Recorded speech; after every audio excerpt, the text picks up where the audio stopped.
Bienvenue à Conseil en bref. L'émission d'aujourd'hui est consacrée à la séance du Conseil de ville de Belleuil tenue le 27 mai 2024.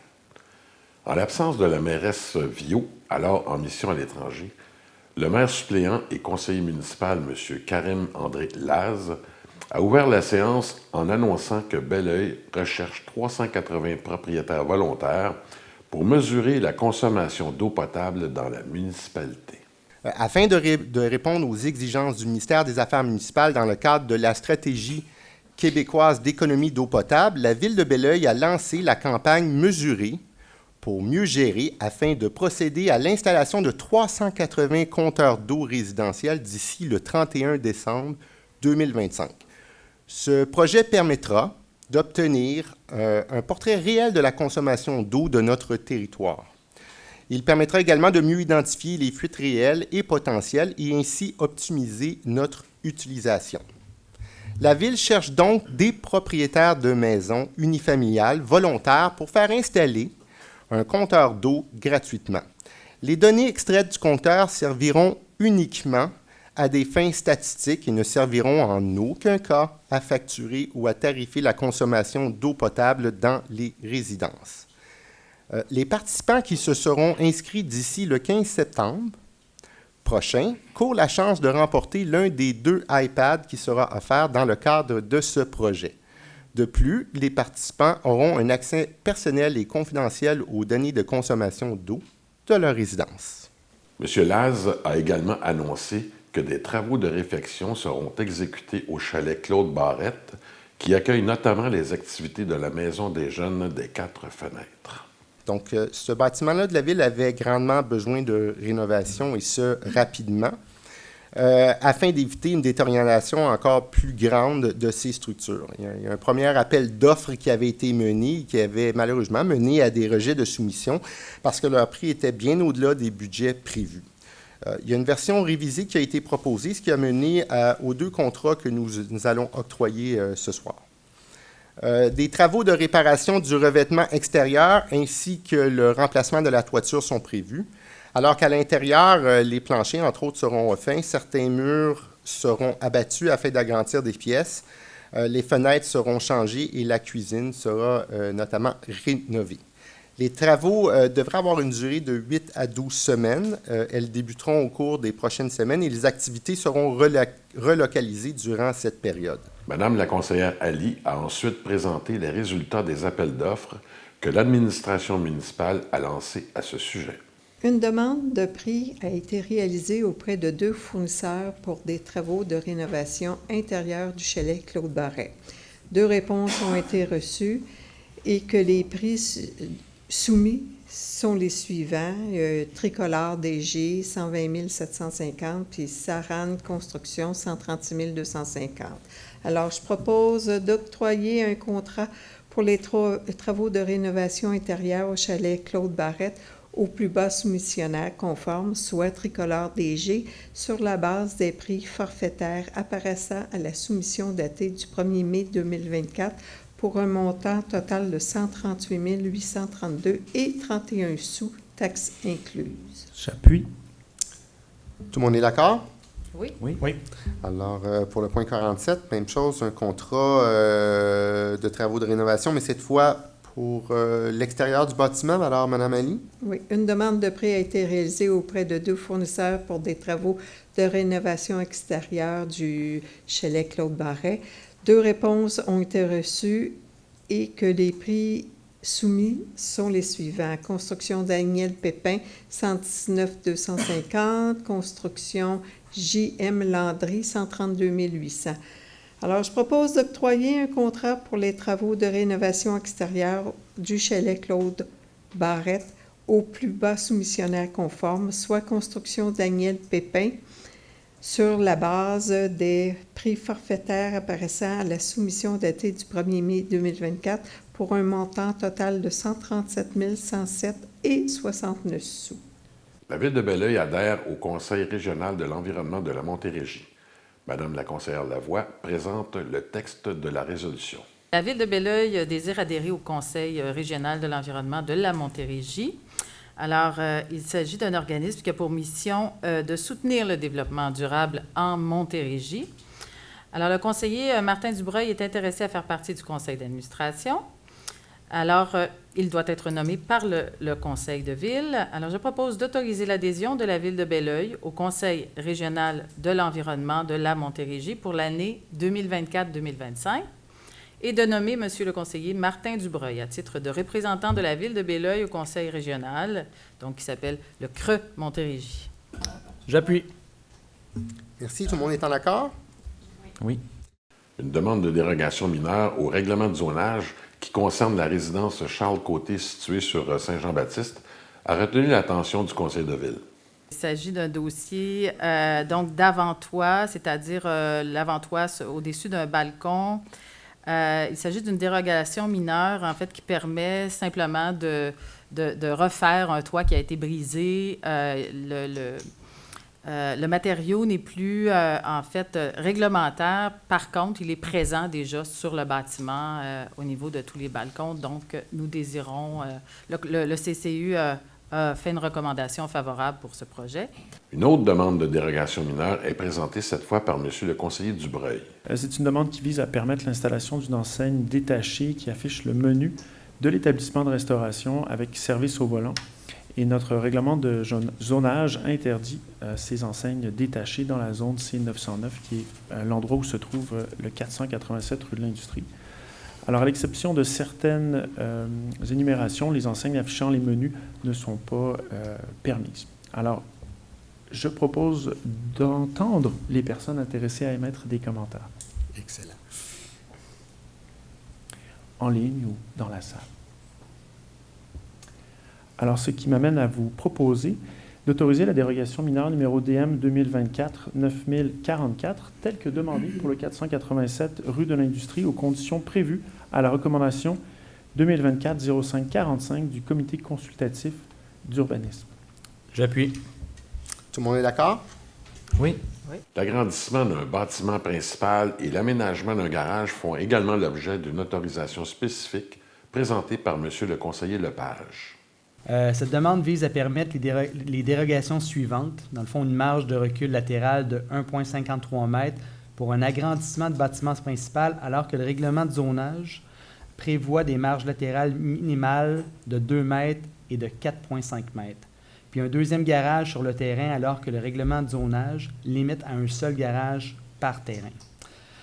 Donc, considérant que cette demande est assujettie au règlement 1766-00-2019 relatif aux dérogations mineures et que le dit demandes ont été étudiées par le comité consultatif d'urbanisme et que le dernier recommandation et que c'est recommandé par le dernière recommande au conseil de l'autoriser. Désolé. Donc, avant de proposer, je demande s'il y a des gens dans la salle ou en ligne qui ont des commentaires ou... Il n'y en a pas? Vous pouvez procéder. Donc, je propose d'autoriser la dérogation mineure numéro DM 2024-9046, telle que demandée pour le 95 rue Dupré, aux conditions prévues à la recommandation du Comité consultatif d'urbanisme. Cette autorisation est également conditionnelle à la plantation des arbres, telle qu'illustrée au plan d'architecture de Mme Caroline Bousquet, architecte, en date du 7 mai 2024. Une assemblée de consultation publique est tenue concernant l'utilisation de stationnement dans le Vieux-Belleuil. Mme Lavoie expose la situation et énumère les modalités du processus de consultation. Alors, un avis de motion a été déposé pour ce règlement à la dernière séance du Conseil. Alors, aujourd'hui, on a l'Assemblée publique de consultation pour un règlement qui vise à encadrer, en fait, le processus d'analyse et d'approbation pour des demandes d'utilisation d'une aire de stationnement dans le Vieux-Belleuil. Alors, c'est une demande qui a été faite suite à un commentaire donc du propriétaire du Blanc Pur Café lors de la séance publique du 10 juillet 2023. Il avait reçu une infraction qui lui interdisait, en fait, de charger un tarif pour l'accès à son stationnement. Alors, il y a eu une réflexion pour, émettre un règlement relatif aux usages conditionnels qui s'avère finalement l'outil idéal pour régir ce demande d'usage particulier, parce qu'il permet finalement d'émettre des critères d'analyse plus précis pour permettre l'imposition de conditions par le Conseil pour permettre ces aires de stationnement. Alors, le projet de règlement propose donc une série de critères comme la compatibilité avec le milieu environnant, l'absence d'impact sur les activités existantes et sur le voisinage, le maintien du nombre de cases de stationnement disponibles et la sécurité des usagers et des piétons. Alors, une demande d'autorisation d'usage conditionnel est toujours soumise aussi au comité consultatif d'urbanisme avant d'être transmise au Conseil. Alors, nous, dans l'Assemblée de consultation, j'imagine qu'on doit entendre les personnes intéressées. Des citoyens sont alors intervenus pour demander davantage d'explications quant à la possibilité de permettre à un commerçant d'imposer des frais de stationnement sur sa propriété. Bien, il s'agit aussi de venir régulariser une situation qui avait cours dans le Vieux-Belleuil, c'est-à-dire que les gens, finalement, venaient se stationner de toute façon dans ce restaurant-là, dans le stationnement du restaurant ou dans d'autres stationnements privés. Et puis, finalement, la personne qui possédait ce stationnement-là devait payer quelqu'un pour gérer la situation. Donc, pour être capable de générer le salaire de cette personne-là, il faut qu'à un moment donné, la situation se paye. Donc, comme le stationnement était de toute façon utilisé par des utilisateurs du Vieux-Belleuil qui n'allaient pas au Blanc-Pur Café ou qui n'allaient pas dans les donc, il y avait nécessité de payer du personnel. Donc, il faut, à un moment donné, on est venu encadrer la situation pour permettre aux propriétaires de générer le revenu nécessaire pour payer cette personne-là. Mme Lavoie a présenté un projet de règlement omnibus modifiant certains éléments cadres du zonage applicable sur l'ensemble du territoire de la Ville. Nous avons déposé l'avis de motion à la dernière séance publique. C'est un règlement, en fait, qui vise à venir régulariser plusieurs situations ambiguës, identifiées au niveau des grilles de zonage, c'est-à-dire dans le zonage partout sur le territoire. Je vous donne quelques exemples, mais ils sont tous énumérés, en fait, dans le projet de règlement. Il y a réviser les normes pour les unités de rangement, remise et garage, ajuster les dispositions sur les conteneurs, abris et enclos à conteneurs et leur collecte, mettre à jour les dispositions pour les piscines, clarifier les normes pour les thermopompes et appareils de climatisation, chauffe-eau, filtreurs de piscine, en fait, tous ces capteurs énergétiques et éoliennes domestiques, et j'en passe. Donc, retoucher les éléments relatifs au stationnement, clarifier l'interdiction des pelouses synthétiques, alléger les conditions des zones tampons pour les usages résidentiels et certaines zones commerciales, inclure un schéma pour les triangles de visibilité, ajuster les normes pour les droits acquis. Bref, il y a plusieurs choses qui sont contenues dans ce règlement. Alors, nous sommes en consultation publique. Les questions sont ouvertes et le service de l'urbanisme est là pour répondre à vos questions. Une nouvelle zone est créée afin de permettre la construction d'une école primaire au coin des rues Serge Pépin et Paul Perrault. Ce projet nécessite une consultation publique séance tenante, au cours de laquelle M. le conseiller Robert constatera l'absence d'intervention citoyenne. Il s'applique aux zones H702, I703, P704 et CO712 et contient des dispositions susceptibles d'approbation référendaire par les personnes habiles à voter des zones concernées et des zones contiguës. Le Conseil entend les personnes et organismes qui désirent s'exprimer sur le sujet. La période de questions est ouverte. L'absence prolongée du directeur général de la Ville oblige le Conseil à procéder à la nomination d'une directrice générale intérimaire. Voici Mme Ali à ce sujet. Oui, suite à l'absence du titulaire du poste de directeur général pour une durée indéterminée, il y a lieu de procéder à la nomination d'un titulaire par intérim au poste de directeur général. Alors, je propose de nommer Mme Cathy Goyette à titre de directrice générale par intérim et ce, rétroactivement au 6 mai 2024 et d'autoriser la mairesse à signer le contrat de travail à intervenir à cet effet entre la Ville de Belleuil et Mme Goyette. Je propose. J'appuie. Tout le monde est en accord? Oui. Un projet d'implantation et d'intégration architecturale, appelé un PIIA, est présenté par M. Robert. Et d'autoriser la délivrance du permis au demandeur pour permettre le remplacement d'une partie de revêtement extérieur au 99 rue Bourgeois. Le dit projet respectant les objectifs et critères de la section 2 du chapitre 3 du règlement 1680-00-2012. Je propose. J'appuie. Tout le monde est en accord? Oui. Un autre PIA a toutefois fait l'objet d'une recommandation défavorable de la part du Comité consultatif d'urbanisme, le CCU.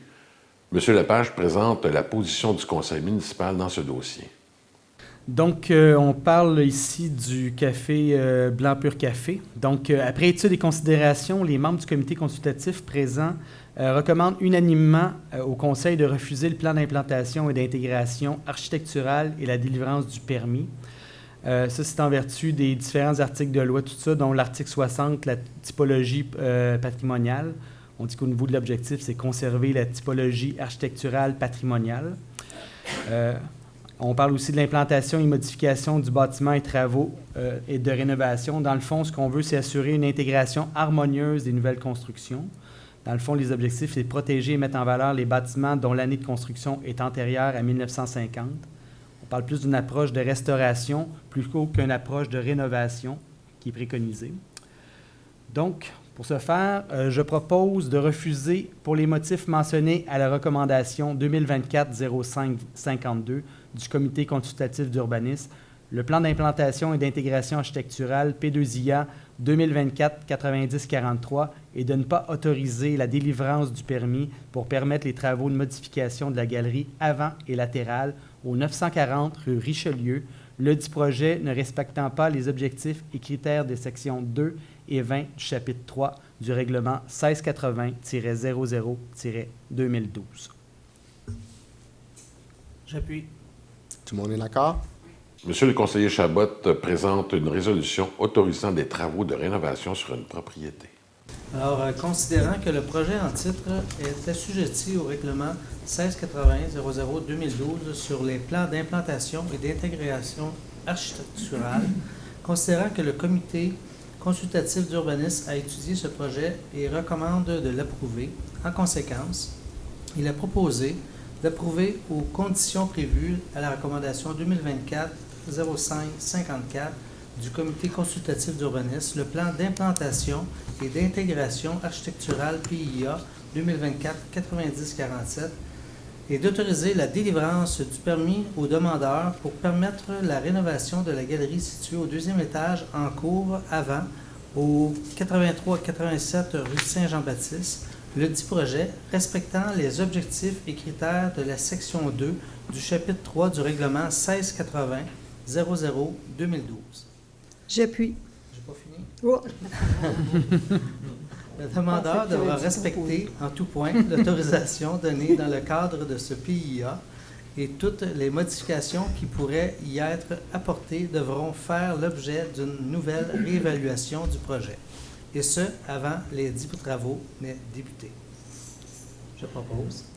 Ta pause a été trop longue. J'appuie. Vous êtes toujours en accord malgré la suite de sa proposition? Tout le monde est d'accord? Oui. Oui. Des changements réglementaires sont proposés par M. Dubreuil afin d'autoriser des pratiques horticoles plus écologiques. De permettre de limiter l'entretien de certains espaces verts afin d'enrichir la biodiversité biologique locale ainsi que la résilience et la fourniture de services écosystémiques des espaces verts.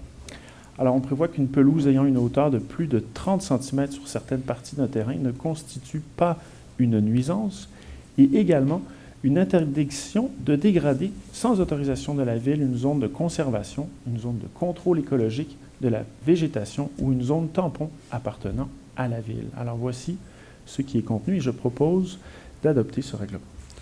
J'appuie. Tout le monde est d'accord? Oui. M. Dubreuil explique les changements qui seront proposés dans un nouveau règlement concernant les fosses septiques. L'entretien des installations septiques, notamment les systèmes de traitement tertiaire avec désinfection par rayonnement ultraviolet. Alors, ce règlement prévoit que l'entretien de ces systèmes par rayonnement ultraviolet sera effectué par la Ville ou son mandataire et il fixe un tarif annuel pour l'entretien de ces systèmes. Alors, je donne l'avis de motion.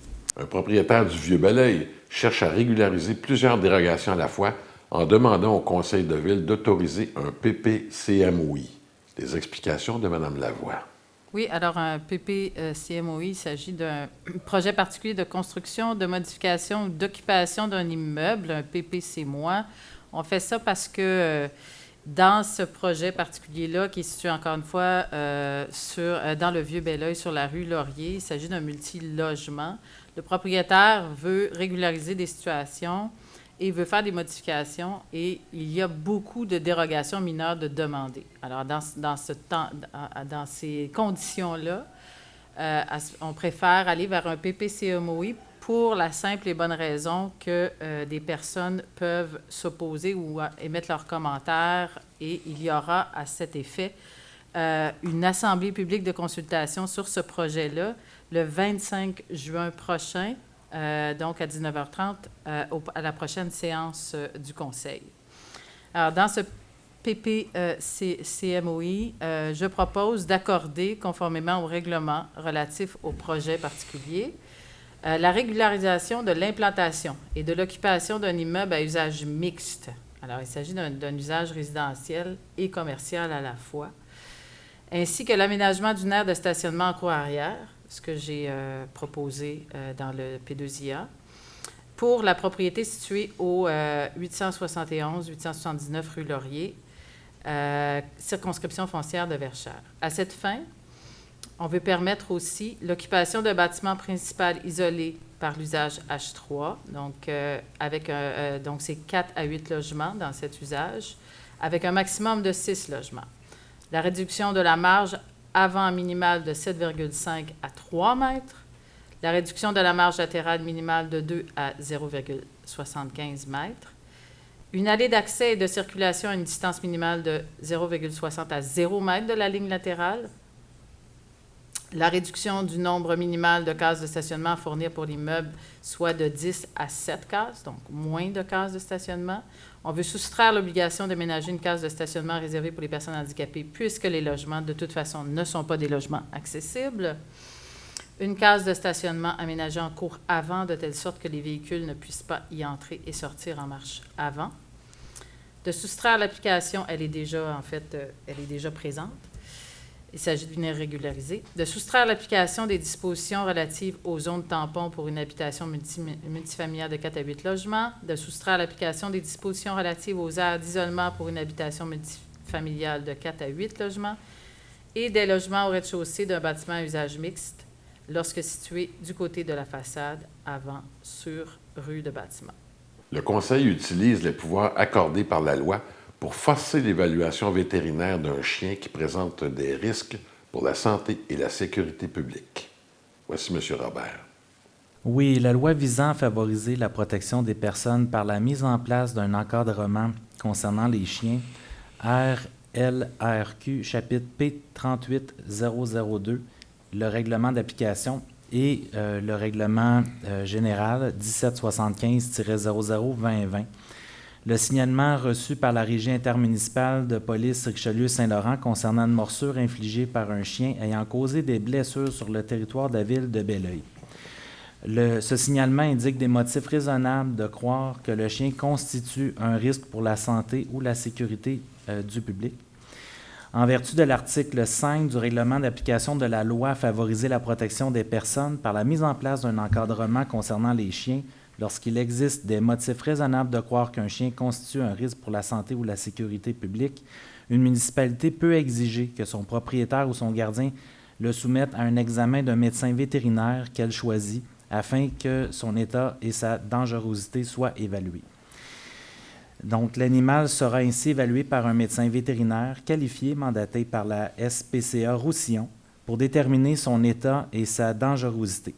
L'animal sera remis à son propriétaire ou gardien après l'évaluation le jour même. Je propose. La confection d'un plan d'urbanisme pour un nouveau quartier de Belleuil fera l'objet d'un appel d'offres pour lequel des entreprises soumissionnaires devront rencontrer certains critères, dont la grille d'évaluation est expliquée par Madame la conseillère Trudel. Donc, avec un appel d'offres qualitatif, on doit avoir une grille d'évaluation et de pondération qui doit être approuvée par le conseil municipal. Alors, je propose d'approuver la grille d'évaluation et de pondération qui est jointe à la résolution. Donc, ce qu'on demande, en fait, c'est pour l'évaluation, c'est des critères qui sont donnés et qui sont pondérés. Donc, l'expérience et l'expertise du soumissionnaire pour 30 de la note, expérience et pertinence du chargé de projet pour 20 de la note, expérience et qualification de l'équipe proposée de 20 de la note, et finalement la compréhension du mandat et la méthodologie proposée pour 30 qui fait un total de 100 Voilà qui conclut cette édition de Conseil en bref, qui reprenait des faits saillants de la séance du Conseil municipal de Belleuil tenue le 27 mai 2024. Nous espérons que l'émission vous a plu. Ici Louis Bibeau qui vous dit à la prochaine.